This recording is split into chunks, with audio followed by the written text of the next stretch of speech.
On September 12th, Jamie Dimon says Bitcoin is a fraud. He says he'll fire any one of his traders buying Bitcoin. Bitcoin drops 24%. When Jamie Dimon speaks, people listen. People listen.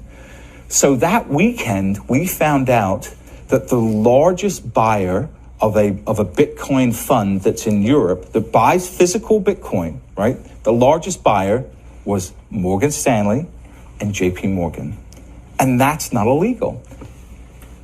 He says it's a fraud. It says he'll fire anyone that buys it. Yes. And at the same time, his company is buying it. His company is buying it. It's just, so unethical. Right. Okay, George Soros. George Soros, in January 24th, price was already down, calls Bitcoin a bubble, says Bitcoin is the worst, the worst investment in the world. Don't buy Bitcoin. Don't buy Bitcoin. Basically throws gasoline on the fire at this point. And then what do we find out? So he says bubble here. It drops 44%. Right. And then here in April, 2 months later, guess what we find out? Yeah. His $26 billion family office has approval to buy cryptocurrency. Right. And we only knew about it publicly here. And this is the kind of thing that George Soros is famous for this, talking the sterling down. Yeah. And what did he do?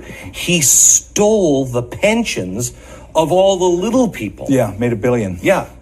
Okay. So then here now, Goldman Sachs, this, again, February 7th, most cryptocurrencies will crash to zero. Now, I remember when they said this in February, and I had, through my network, I knew that Goldman Sachs was setting up a crypto trading desk. Absolutely knew they were setting up a crypto trading desk.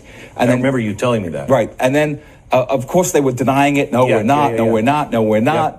Price falls down 27%. And then what do we find out? We find out here, they say BTC 0. And then we find out just before May, new trading desk. Not only that, they put $400 million to buy a cryptocurrency trading platform.